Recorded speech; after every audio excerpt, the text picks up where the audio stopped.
এই আন্দোলনে বা এই মানে যারা হত্যা হয়েছে, নিহত হয়েছে সেগুলো নিয়ে তারা প্রশ্ন তোলে। এবং তারা মানে ঠিক আছে যারা আপা, আন্দোলন করেছে তারাই হত্যা আমি করেছে। মানলাম।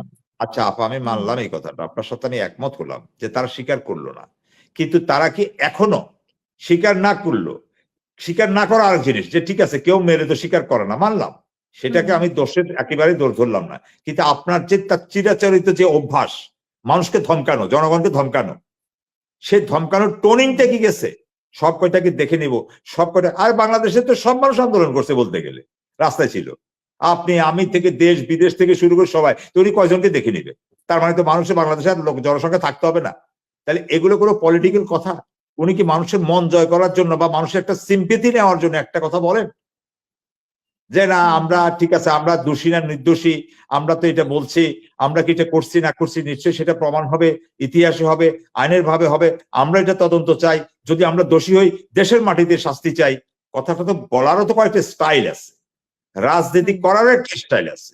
এ পাগল মেন্টাল, হ্যাঁ, তাকে রং হেডেড বলছে হাইকোর্ট সুপ্রিম কোর্ট, ও রং হেডেড, যার কারণে এর আন্ডারে রাজনীতি করলে, এর অধীনে নেতৃত্বে রাজনীতি করলে যে রাজনীতি করবে সেই শেষ।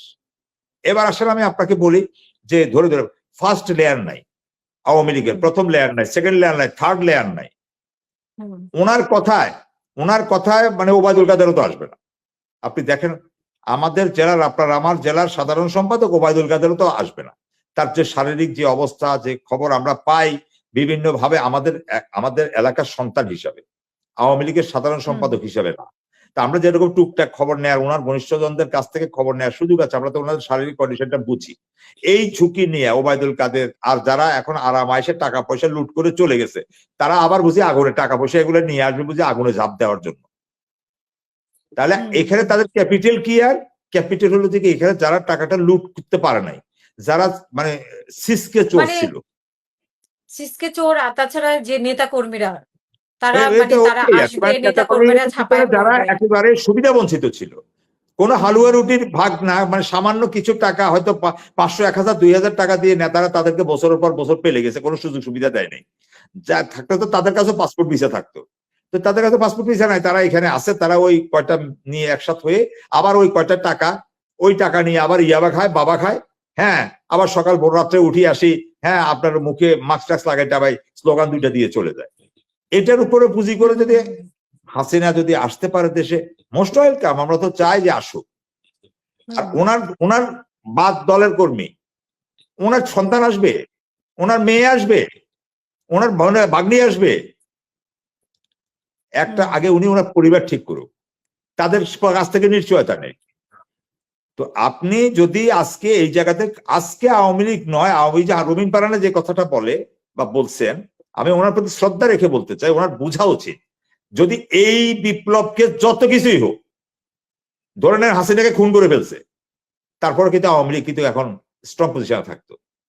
কারণ আমরা কি 75 দেখি নেই, সে নির্মম, আমরা যেটাকে সবসময় নিন্দা জানাই, হ্যাঁ, শেখ মুজিবুর রহমান সাহেবকে যখন সপরিবারে হত্যা করা হয়েছে, তখন মানুষের সিম্পেথি দিয়ে তিনি এতটা বছর এটা বিক্রি করে করে আসে নাই। স্বজনহারা ব্যথা, স্বজনহারা ব্যথা, স্বজনহারা ব্যথা কথা, এগুলো বিক্রি করে আসছে না। ছিল, মানুষের সিম্পেথি ছিল, মানে প্রথমে সে আপনি নাইলে দেখেন উনি মানুষের বিক্রি করলো আবেগ কি থেকেই তো গ্রো করছে, গ্রো করছে, কারণ আলটিমেটলি তো ওই জায়গাতে ঘটনাটা ঘটছে বাংলাদেশের মাটিতেই। তো তারা তো আর মনে করতেছে এখনো সিম্পেথি আছে, তাদেরকে অন্যায়ভাবে মামলা দেওয়া হয়েছে, মানুষ এগুলো বুঝতে পেরেছে, মানুষ ভুল বুঝতে পেরেছে, এগুলো তো তারা বলছে। এবং শুধু তারা এটা না, তো আপনি নিশ্চয়ই দেখবেন যে টকশোতে, বাংলাদেশের টকশোতে অনেকেই বলে, মানে অনেক রাজনীতি বিশ্লেষকরাও বলে যে তারা যে ভুল করছে, মানে তারা মানে এটা অনেকেই ভুল করছে, যে আন্দোলনটা ছিল সেটা একটা ভুল, এটা ঘুরে ফিরে বলতে চায় অনেক রাজনীতি বিশ্লেষকও। না, হ্যাঁ, আপনার কথা ঘুরে ফিরে না, অনেকটা সরাসরি বলে, কিন্তু তারা তাদেরকেও ভুলে যায় যে তাদের ওই বয়স কত। হ্যাঁ, তারা ভাবতেছে ওই সেই আমলের রাজনীতিটা। আপনি আবার ওই যে গান পাউডার দিয়ে মারছে না, 173 দিন হরতাল করছে না, আমি বারবার ওই জায়গাটাই আপনাকে নিতে চাই, আপনার দর্শক শ্রোতাকে নিতে চাই। কারণ আমাদের এখন অধিকাংশ দর্শকরাই হলো যে এই প্রজন্মে, তারা আমাদের কথাটা বুঝবে, তারা হরতাল কি জিনিস অনেকে জানেও না, কারণ বেশ কয়েক বছর হরতাল হয় নাই। ওই সময় তো 103 90 দশকে অনেকে জন্মই হয় নাই।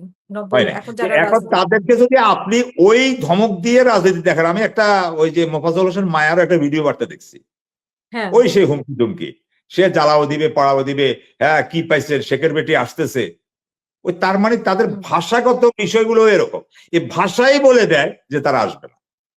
তারা যদি সত্যিকার অর্থে দেশকে ওন করতো তাহলে তাদের ভাষাটা বিশ্বাস করেন, আমি বললাম তাদের ভাষা এটা হতো না। তারা যে কোনো ভাবে হোক জনগণের মণিকোঠায় ঢুকার চেষ্টা করত। এটা হলো বিদ্রুপ করা। হ্যাঁ শেখের বেটি আসতেছে, এটা কি মোফাজ্জল হোসেন চৌধুরী মায়া একবার একেবারে দেশনেত্রী দেশ রত্ন এগুলা বলতে বলতে বলতে বলতে যেখানে মুখে ফেনা তুলে ফেলতো, আর এখন বলে শেখের হুম, বেটি। এখন হয়েছে শেখের বেটি আসতেছে, সবাই ঘরতে ঢুকবে এই ঢুকবে। তো এই যদি হয় তার মানে আসবেন না। আপনি এক একটা সুরুত দেখেন, সাইদ খোকনের সুরুত দেখছেন যে দাঁড়িয়ে দাঁড়িয়ে এত পর্যন্ত আসে, সে কি অবস্থা, গুপ্ত অবস্থা, তারা দেশে বিদেশে কোথাও পালানোর জায়গা নাই। হ্যাঁ শুধু কলকাতা ছাড়া, ইন্ডিয়া ছাড়া, তাদের দাদা বাবু তাদের আব্বা ছাড়া। হ্যাঁ ওইখানে তাদের আছাড়া পৃথিবীর কোন জায়গাতে তারা শান্তিতে একটু রাস্তাতে বাইরে হইতে পারে না। তাহলে এই অবস্থায় থাকি বাংলাদেশে আসি, তারা রাজনীতি করবে, মিছিল করবে, হরতাল করবে, আন্দোলন করবে, তারপর তার জেল ঠেকাবে, ফাঁসি ঠেকাবে। এত সোজা। ওই দিন এখানে আছে। তারপরে তো তারা যাদের শক্তিতে নাচে, সেই শক্তিতে হলো ভারত। ভারতকে এখন বাংলাদেশ গুনে, বাংলাদেশের সাথে তো এখন আপনার ধরেন চীন, বাংলাদেশের সাথে তুরস্ক, চীন তো বলেই দিছে বাংলাদেশের সার্বভৌমত্বের বিষয়ে যে কেউ নাক যদি গলায় আমরা সেটাকে মেনে নেব না।